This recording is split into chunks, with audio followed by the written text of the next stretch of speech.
Ms. Perugini, Present. Ms. Harrigan, Here. and Ms. Ham. Here. We have a Great. We will say the pledge. I pledge allegiance to the flag of the United States of America and to the republic for which it stands, one nation, under God, indivisible, with liberty and justice for all. Okay. First item on the agenda is public comment. Do we have any? We do not have any public comment. Okay.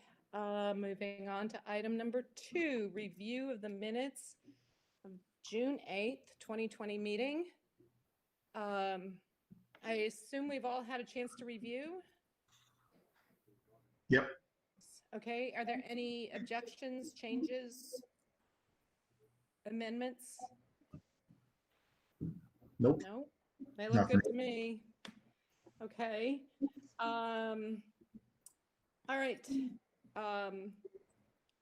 Forgive me, Tony. My Robert's rules are failing me. We don't need to make a vote on these, do we? No, yes, we do. Okay. Actually, approve our minutes. I'm thinking of the business meeting, but yes, committees, we also approve minutes in the committee meetings. Okay, thank you. Do I hear a motion to accept the minutes of the June 8th, 2020 meeting? Anne, do I hear a second? I second. And all in favor? Aye. Great. Minutes are approved. Moving on to informational items, and this will be the bulk of our meeting, just going through the whole process of professional development in COVID times, which has certainly thrown everybody for a loop. So I am going to hand this over to Ms. Solano. The show is yours. Thank you so much. So I'm happy to have the opportunity to talk to you about the professional development that we planned over the summer, mostly because it took up a lot of time and we had a lot of days to hold professional development. Not only did we have our regular days, but we also had 3 additional days that we were fortunate to have provided to us by the Connecticut State Department of Education. You know, typically we have 180 days of school, and they allowed us to use several of those days to limit our student contact days to 177 so that we were able to have some additional time to work with our teachers. And we really appreciated that. So our goal was that we wanted to make sure that teachers felt as prepared as they possibly could to welcome students to school. We felt that by supporting our teachers, that they could then turn around and best support our students. So our goal was to prepare teachers and by proxy students for a return to school, whatever that return would look like. We knew that we needed to be flexible, and we knew that we needed to prepare our organization to respond to the adjustments that we will undoubtedly need to make along the way this year. So we began by sharing plans for all learning models, including in-person, hybrid, and remote options, as well as a combination of any and all of those choices, which we are currently implementing. We have part hybrid model, we have K-8 in-person. We also have students across all levels who have opted for the remote option. We spent some time reintroducing tools such as Google Classroom and Screencastify. We also provided tools that met student and teacher needs that were brought forward in the spring. One of those particular needs was giving feedback and having a vehicle by which we could more effortlessly provide feedback to students by teachers, especially for those students at the younger grades who might not be using Google Docs exclusively all the time, which of course they're not when they're in kindergarten and first and second grade. We also thought it was very important that we provide collaboration time for teachers to really wrap their creative minds around these new plans, these new learning models, and decide on the best ways to onboard students early should we need to move to remote learning. There was a lot of bumps in the road in our plan in the spring because everyone, including students, weren't used to using all of these all these different tools and platforms. So we knew that we wanted to make sure that students knew our in-person routines and structures, but also our remote routines and structures that are tied to things like Google Classroom. We also needed to talk to teachers and prepare them for improvements to synchronous and asynchronous learning, that we've drastically increased the amount of time of synchronous learning, of direct instruction that teachers are providing to their students, and also some ways that we can improve upon our asynchronous learning. After much researching over the summer, a lot of training by our curriculum team, which included our RAMs, our division leaders at the middle school, our department chairs, and administrators from all levels, we solidified our plans for what learning strategies we would be implementing to address that 6-month absence of school and not being a part of the in-person experience since early March. So that's sort of the overall umbrella. I'm going to turn it over to Kevin, who's going to walk you through some of the finer details and some of the context for that. Sure. Thank you, Marlene. Give me just a minute to set up with presenting. Looks good, Kevin. I can see it on my end.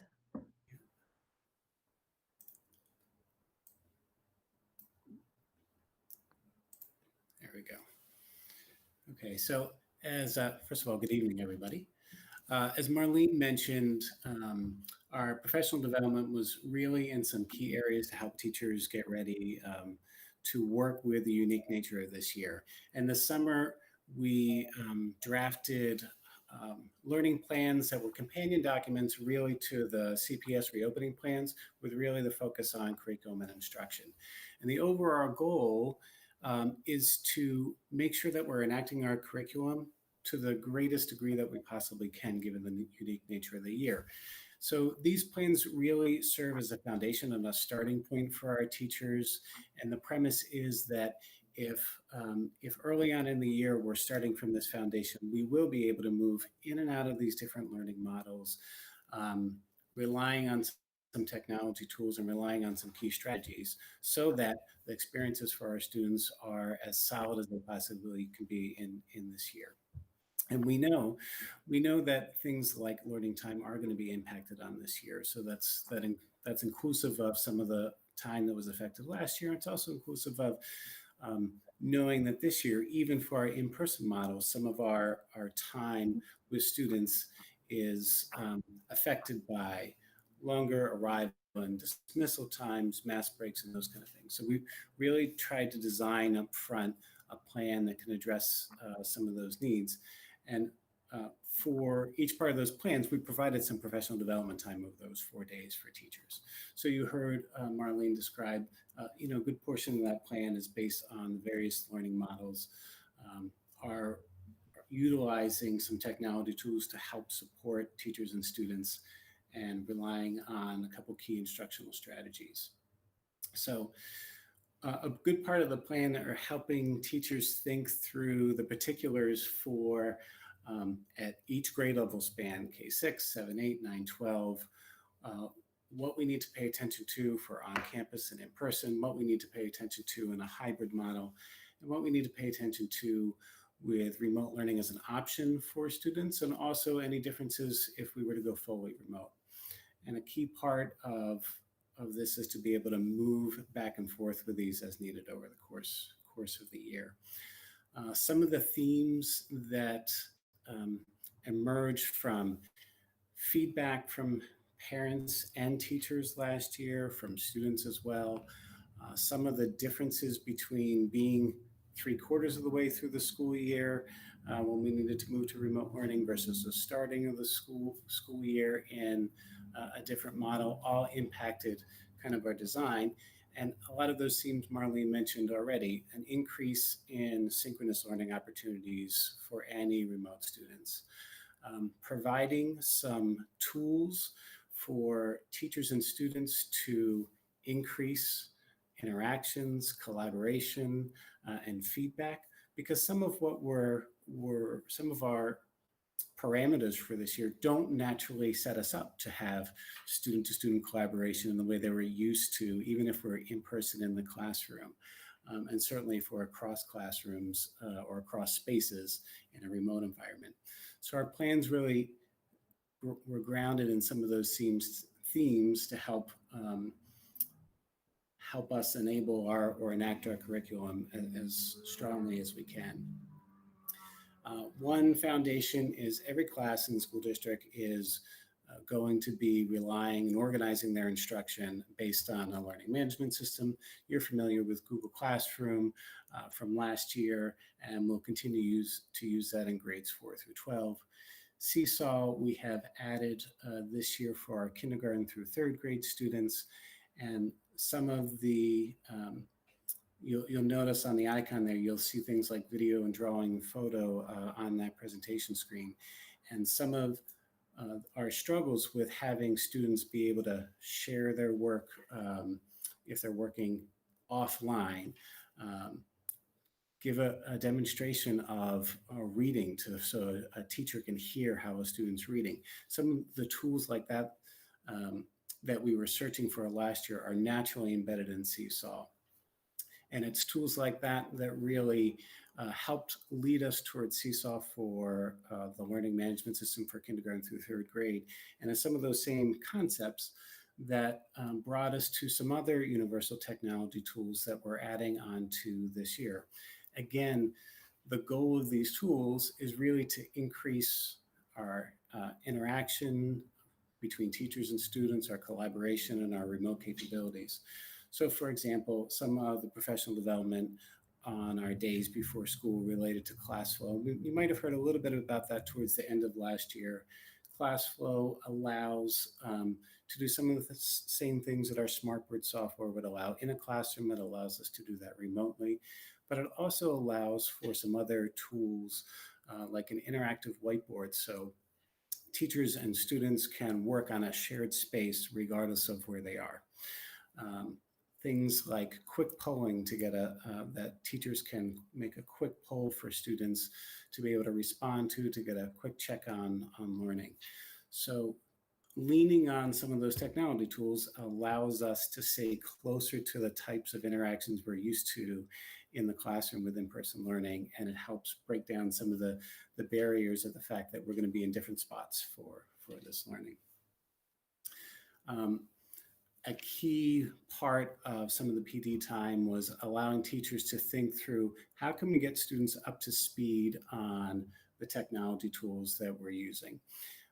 So each grade level band, K6, 7, 8, and 9, 12, had a template of some of the approved tools that they use to plan, well, how are we going to get students, A, familiar with the tools that we're using, and B, set appropriate expectations for use, effective uses for this, and set some of the class norms on how each of these tools might be used in the classroom. As you can imagine, at the younger grade levels, more of the onboarding might have to do with how to utilize some of the tools.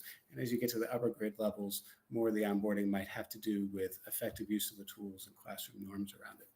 But regardless, the mindset is really to help students become familiar with the tools that we might use in each of these learning model settings so that we're ready to move flexibly in and out of those as needed throughout the school year. So if I bring us back to kind of some of the PD early on, it's being proactive about being ready to be in a few different learning models, a few different learning environments, leaning on some technology tools to help keep us as close to the kinds of interactions with students that we're used to with our in-person learning. And one of the last pieces of the puzzle really has to do with addressing the issue of some of the the learning time loss that we experienced last year, and that we know, regardless of the learning model, whether we're in person with some reduced time in class, or whether we're remote and have to navigate some of the ins and outs of being remote learning, we know learning time is going to be affected. So several teachers and administrators attended a series of workshops sponsored by the Connecticut Center for School Change around this notion of acceleration. And after experiencing some of this professional development, it really provided us a way to frame our instruction so that we can continue to move forward with our curriculum without having to turn and look backward and try to fill in some potential gaps that might have been there last year.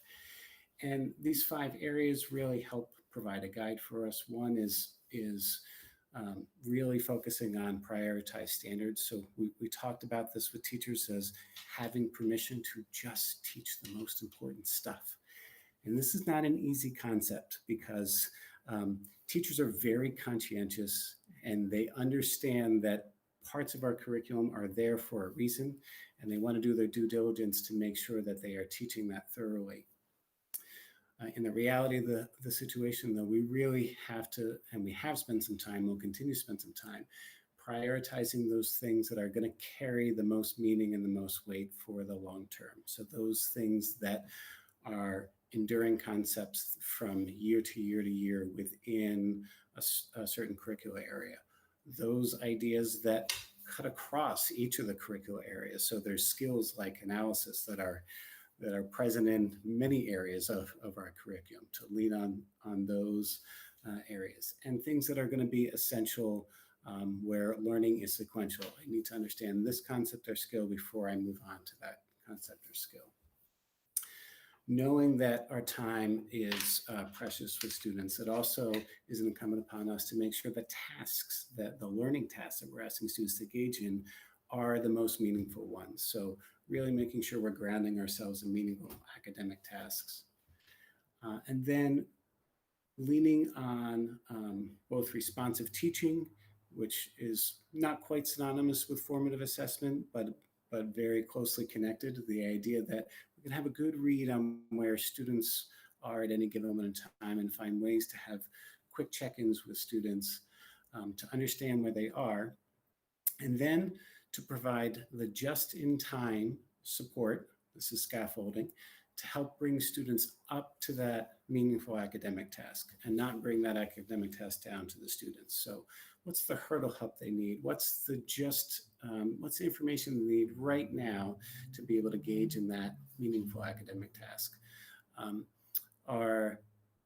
A lot of our special education teachers and reflections on this professional development, said back to us, yes, this is what we do all the time. We prioritize standards, we frame what's most important, and we help students stage and step up to whatever the grade level expectations are. So this is not a new frame or approach for teaching, but it gave us good grounding to help navigate some of the unique nature of this year. And the last thing I'll comment on is this comment of self-efficacy. And this is just as important as any strategy or approach, but this is the notion and idea that students believing in their own ability to achieve.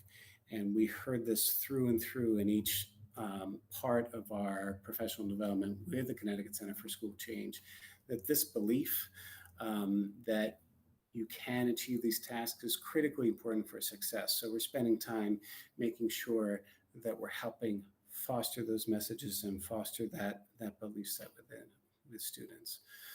Okay, that was a mouthful right there, but again, the premise is that we know we're going to have to move in and out of these different learning models. We know we're going to have to lean on some technology tools to help keep us as close to our natural, the natural way that we teach and interact and give feedback for students. And this whole idea of acceleration, really focusing on the most important things and bringing students up to finding some good supports, just-in-time supports to bring students up to those immediate academic tasks is kind of our frame for this year.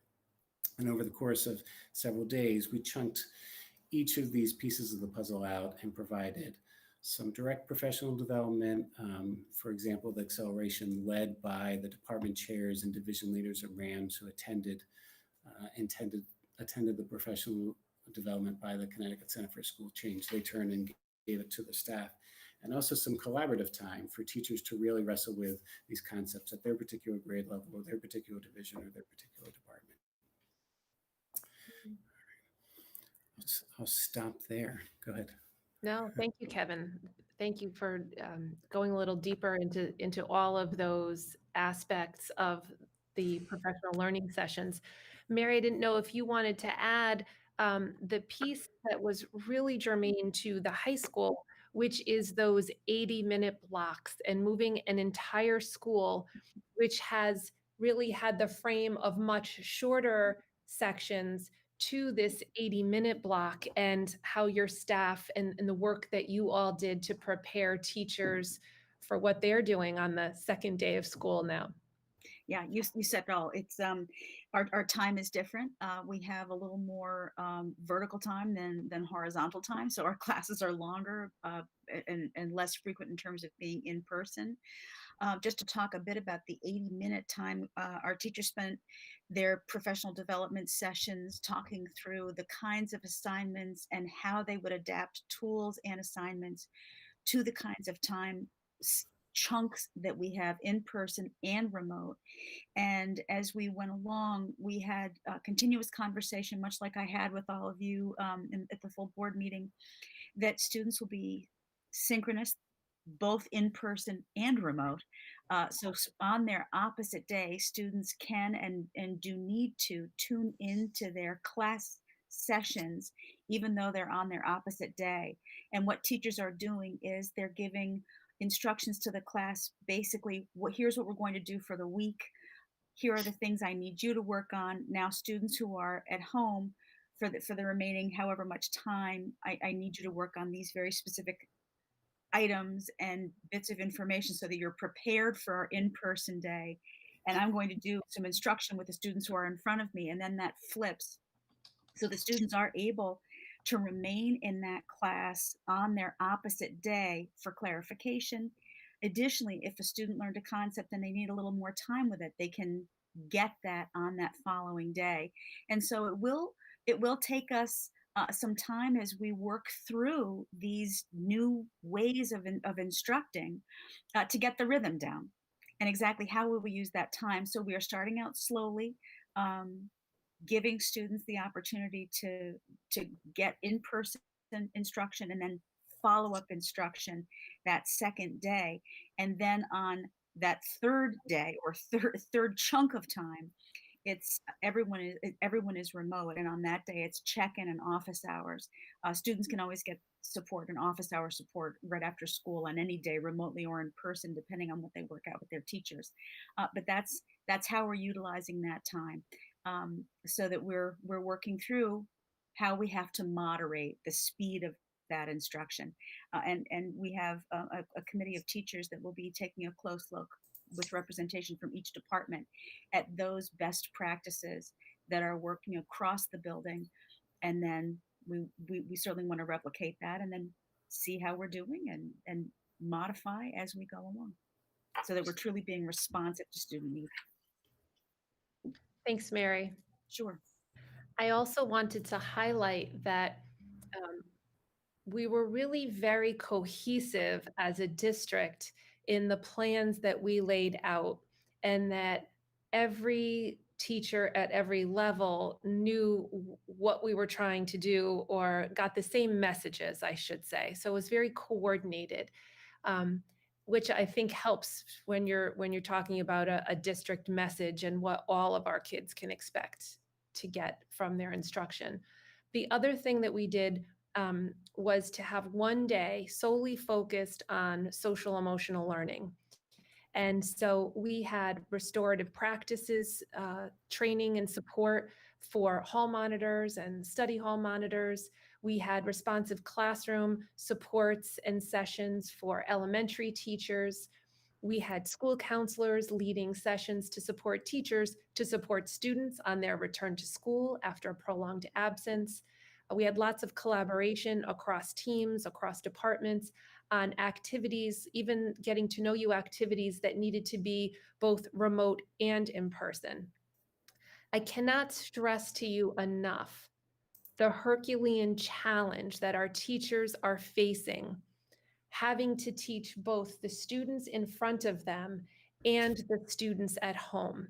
That just getting your mind wrapped around the preparation for that, the management of that, the things that would take X amount of time with your in-person students are now going to be different for your remote learners. So breaks and mass breaks, getting that in, the prolonged arrival and the prolonged dismissal that are impacting our instructional time because of the social distance that's needed, the sheer amount of time to alleviate the traffic on Route 10 and have that staggered, just having to rethink absolutely everything for a principal, for a teacher, for everyone involved in our schools. It's truly, they've done a great job. It's hard work. This is only day 2, and I know that this is Cheshire, and so they want it to be perfect on the first day, and they don't want to make mistakes, which I understand. We're going to get better at this. I think teachers need to give themselves a little grace and know that it's going to take a little time before this feels comfortable, is comfortable. It's a lot. And I also wanted to also address with the technology tools, it was not only the tools that Kevin spoke of, which are so important, but under the auspices of a nationwide Chromebook shortage and statewide, and we believe national complications with Google Meet that we know are happening in so many districts across the state. So, the late move of some remote learners that, Mary or any of our principals would get saying, we need to make a change. And so all of the many stop gaps in order to make sure that those kiddos got their device and that it was programmed for them to pick up. I think we will continue to seek out our students who are not having Wi-Fi at home. That will be something that we continue to work on. We want to make sure that that students have access to Wi-Fi in their homes. Even if they're showing up to school, we know that some kids will show up remotely, because they're in a parking lot at Starbucks. And we want to make sure that we remove any barriers that they may have to access to internet, that we have the capability to do so. So we are currently actively seeking not only those who were absent, but those who need our support in that way. We want to make sure that we can provide that. So I think that after day 2, we're taking the temperature out there, and we know that people want to do better. And I'm trying to tell them that, it's going to take some time for them to feel really comfortable with this. I know, Anne, you were in Chapman School today and saw some of our remote learners in one of the classrooms and got to experience what that looked like, sounded like, felt like in those buildings. And I know the rest of our board members will be doing visits to schools as well. And Kevin, Mary, and I hope to have our next meeting from one of those remote locations so that you all can experience what that is like to be both remote and be a part of the classroom setting. I think it will be good to get the feeling for that and to know what that's like.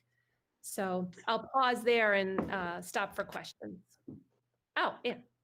Well, I just wanted to, since you brought me up into the conversation, Marlene, yeah, it was a really nice visit this morning at Chapman School, and Diana, of course, the ever cheerful Diana, took me into some of those classrooms, and it's really pretty amazing because on the faces on the big screen are full size, so it's much different than just a computer screen with the blocks of faces. These big size faces, and then with the microphones projecting so well, it's really a much better sense of being a cohesive class with students remote and students in the physical classroom. Mhm. certainly it seemed like already a better experience than what we're doing at Quinnipiac with our combination of remote learners and in-class students at the same time, because mostly because of that big screen effect and the Mhm. way, like, Diana could just put her head in the door and say, hello, hi students at home, and they all heard her. They were able to get the classroom at home because they're visually, we can see them from Mhm. in the classroom, and it seemed to be working well already, and it was, the second day of school, so I was impressed. I'm glad. Thanks for sharing that, Anne. I think too, what's really important for you all as board members to remember is that that experience that Anne just described is the broadcast classroom. So that is where we have put our resources into the video camera in the ceiling and the microphone that the teacher wears and that the speakers that are in the room. So that's the ideal, and that is what we want to see more of, and we will be seeing more of that as all of them get installed and people get up to speed with those. I know we visited Jeff and myself and Vin Massiana and our town manager, Sean Kimball, visited all of the schools on Friday. So we were able to get a peek into, we stopped in one of was it the French classroom, right, Mary, up at the high school. And so we were able to see them across all levels. Not all of our classrooms have this. So it's important to know that that experience won't be for every student, although we're trying to maximize the opportunities for students to be in those classrooms. In other areas, we have some more makeshift ones because we need to be flexible and fluid. And if a kiddo needs to be out, we still want to make sure that they can access that information. So I'm glad, Anne, that you got to check it out and that it was working so well. And know that we have those across the district, but we have a plan B in those other places where we don't have those in place yet. One of the things, I just want to add one more quick thing. One of the things that was so important seeming to me was those microphones that the teachers were wearing, because they didn't have to be in a particular place because the microphones were attached to them, but the sound quality was so good. And when everybody's wearing masks when they're teaching, it enhances what you hear, even for the kids in the physical classroom, not just for the students who are remote. So I thought that was an important aspect to the whole technology that was happening. And that's such a great point. When we were up at the high school and we were in the French class, that is exactly what one or two to three, a couple of kids, one kiddo brought it up and the others all agreed. He said, it's difficult to hear the teachers with the masks on. He said, and that just makes it so easy. You're not working as hard in the class when you can easily hear what folks are saying. So good, really great point. Thanks for pointing that out. Do any of the rest of you have questions on any of the content that we reviewed related to professional development or instructional time, et cetera? Tony, do you have anything? No, it's impressive the amount of work and moving parts that had to happen just to get to reopening and get everybody acclimated. I know, Marlene, you emphasized that it was not an easy task. I think it's an understatement. I think a lot went into it, so very thankful. I actually have my walk through CHS tomorrow morning, so I'm looking forward to seeing all the smiling faces in the building again. That's great. That's great. I think our teachers just did an incredible job. Oh, absolutely. And I mean, and the feedback I've heard so far has been incredibly positive. So that's always a good thing, especially in Cheshire. So my only questions are dealing with time and some specifics.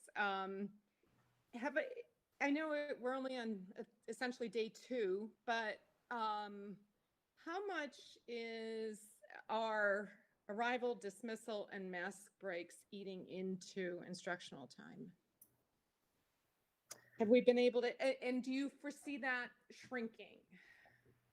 So great questions. And I think it's important that we tackle that topic head on, because there is no doubt that instructional time is impacted by all of this.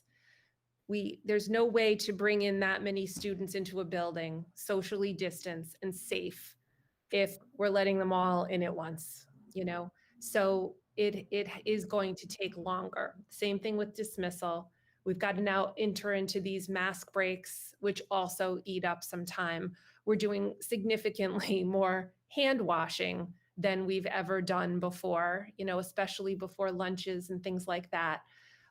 But on day 2, it's hard to tell exactly what impact that will have long term, because we're still practicing the routines. They're still new. Kids are still getting acclimated to the lines and which way they can go in the hallway and where they go to wash their hands and, where the mask breaks are. I mean, there's suddenly sinks where you never saw sinks before.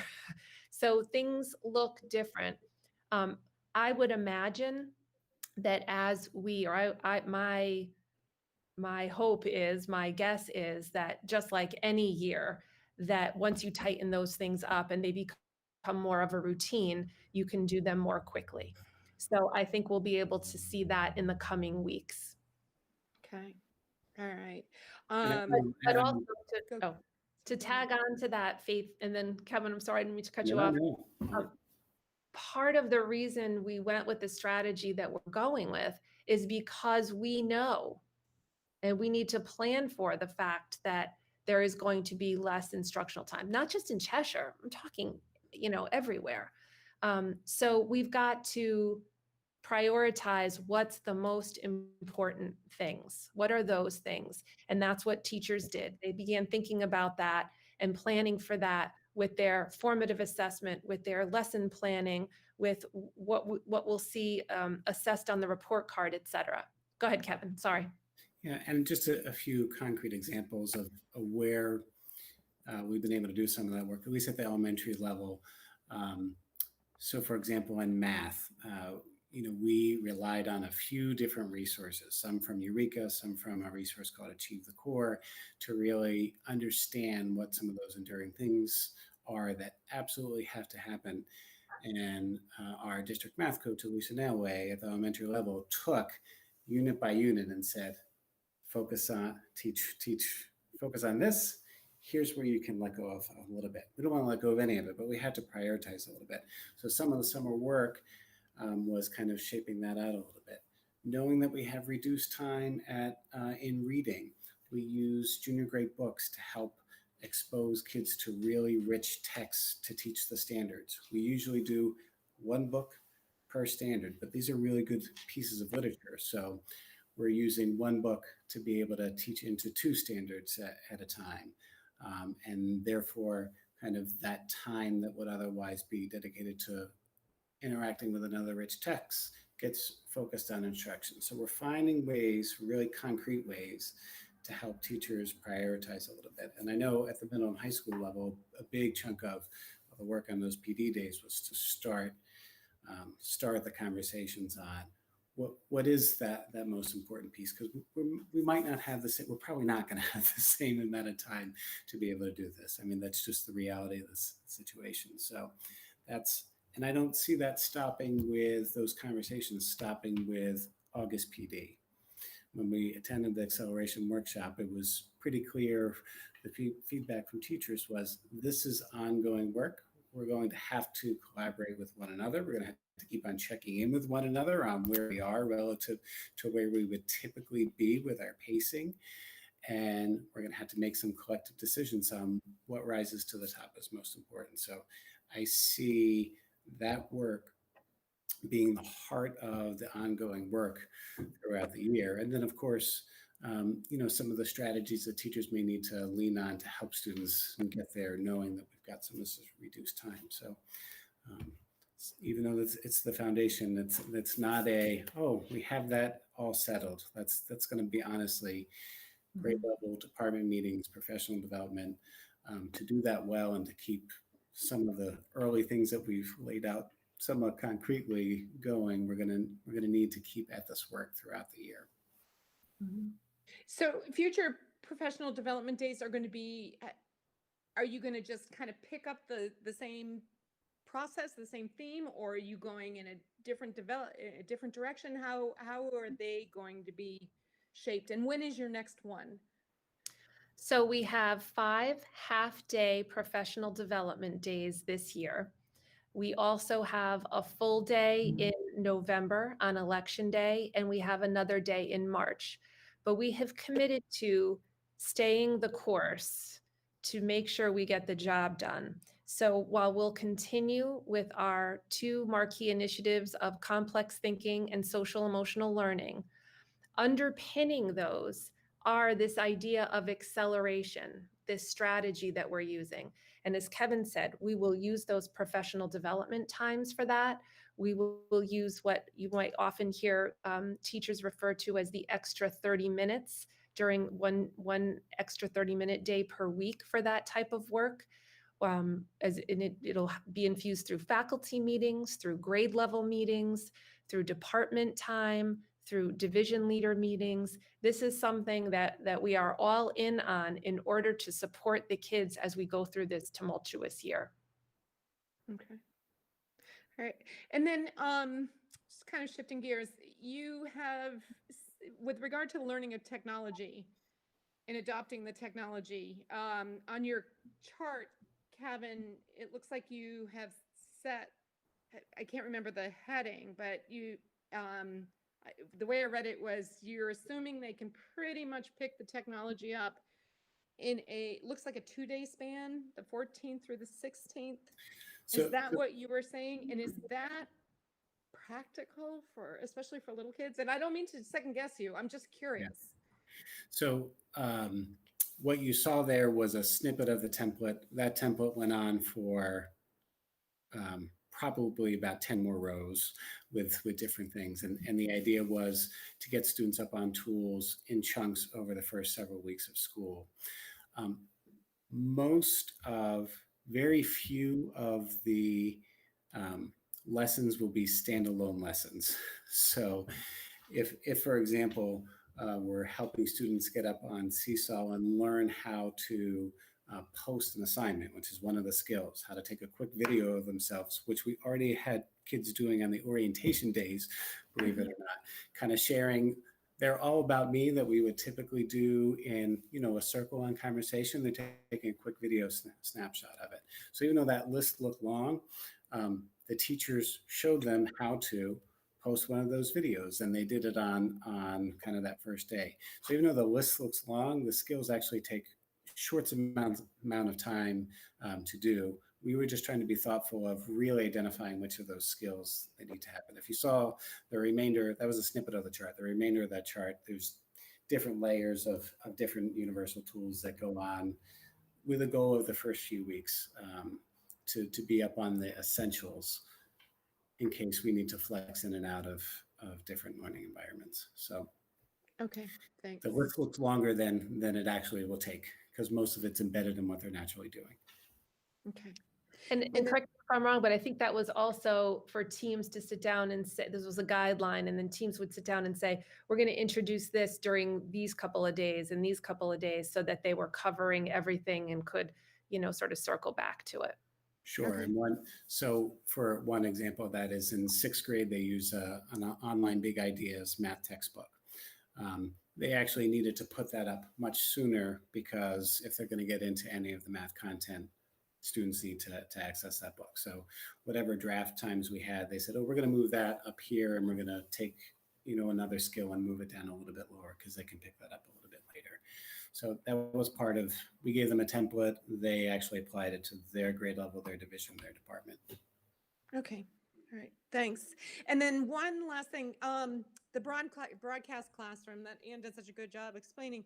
What's going on with class size fluctuations? Is that constant? Is it increasing, decreasing? And what happens to learning time if you get a large group in the broadcast classroom? And maybe I'm just missing something, but No, you're not missing something, Faith, because I saw this in practice this morning in a very short period of time. Diana took me to different classrooms, and one of the classrooms did have more students in virtually, and there were only 5 students sitting there in the classroom, and there were about maybe a dozen that were coming in virtually. So I think the answer, but I'm going to let the experts tell you, is this is an incredible balancing act that these people have put together, that our people in Cheshire Public Schools have put together. It really, it's pretty amazing with what they've done and how they've gotten certain kids into certain classrooms. Some classrooms have no remote learners in them, and those are the classrooms that don't have this broadcast capability. Some classrooms have 1, 2, or 3 kids coming in remotely, and the bulk of the class there physically. But then there was a classroom where more of the students were coming in remote than were, and I think it has to do with the grade level, where the families are who are choosing to have their students be remote, and then the capabilities of the classrooms. And I think it's why it's so important that we get as many classrooms outfitted, because it gives us more flexibility in how we put students into those classrooms. But I'll let Marlene and Kevin give you the real answer. Well said. It fluctuates. You know, we tried to the greatest extent possible after the surveys were administered to group the remote learners into those classrooms that would be set up with the broadcast equipment. That didn't always stay, it was static, right? Especially when we have, students that we're hearing from who might need to be home. And I think we're going to continue to need to be flexible as this ebbs and flows. Are you seeing some classes with 25, 28 kids in them? I think we have very few classrooms that have that high numbers. I do know that at Dodd, there may be a few classes for math that are on the higher side. Okay. Generally speaking, our classes are not that high. We would not want them that high in a regular year. And if they happen to be in that number, it certainly would be as a result of the remote and in-person requests from families. So it's going to fluctuate. Okay. Well, that wraps mine up. All right. Okay. Well, thank you guys, and thank you to the teachers and the parents and everyone for making this work. Well done. So I guess now we're moving on to item B, the state assessment calendar. Well, that's interesting to see on the agenda. You know, Faith, after you and I spoke the other day and we were talking about instructional time, and, we still have to teach the things that are important. And I sort of wanted to put this in because this came out obviously on September 3rd, and it articulates the summative assessment calendar for this year, which comes to us from the State Department of Education. So you can see that the typical state assessments, we are still, beholden to make sure that our students take these, whether they are remote or in person, and how we do that will be a particular challenge that won't be hitting us until about January. So you see we have the Lost Links test for our English learners, followed by the Connecticut Alternative Assessment that we have to have our eligibility information in by, which is for the NGSS, the science assessment. You could see the dates also for that. The alternative assessment is due a little further down the road in March, then followed by the Smarter Balanced assessment, which has a date of March 29th through June 4th. We usually start it later, and the SAT. So I just wanted to emphasize, without causing any anxiety for anyone, especially our teachers and students, that yes, we have less instructional time. And yes, we need to give our students and our teachers permission to just teach the most important information, because ultimately we'll still be measured by the same yardstick that we are every year. That at this point in time, there is no flexibility on that testing. So the state looks like they're continuing to move ahead with plans, and that's the only reason I put that in there, was to sort of show those two extremes. Is there any chance, so they're not modifying the test, obviously, to somehow recognize the most important concepts? They're going full bore with tests as if it's a normal year. Well, we're hoping that what we see as the most important concepts are the most important concepts, and we're assuming that those will be the things that matter the most. But as far as if you're asking if they're giving us any flexibility going forward, so far, no. Oh. Okay.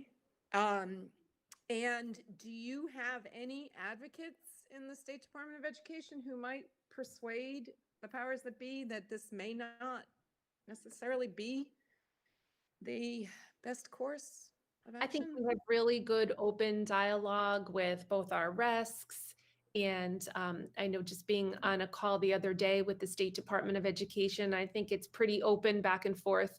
For example, we were talking about attendance the other day, and some concerns and questions came up, and they really paused and took that information under advisement and are getting back to us, and us meaning Connecticut, not just Cheshire.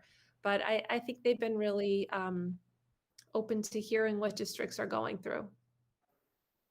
So this could very well change, but I just wanted to make the point that, we weren't going to focus solely on hand washing and not worry about instructional important issues. Okay. I'm sorry, Ann or Tony, do you have any questions on that? I kind of took over, didn't mean to. No, not at this point. Okay.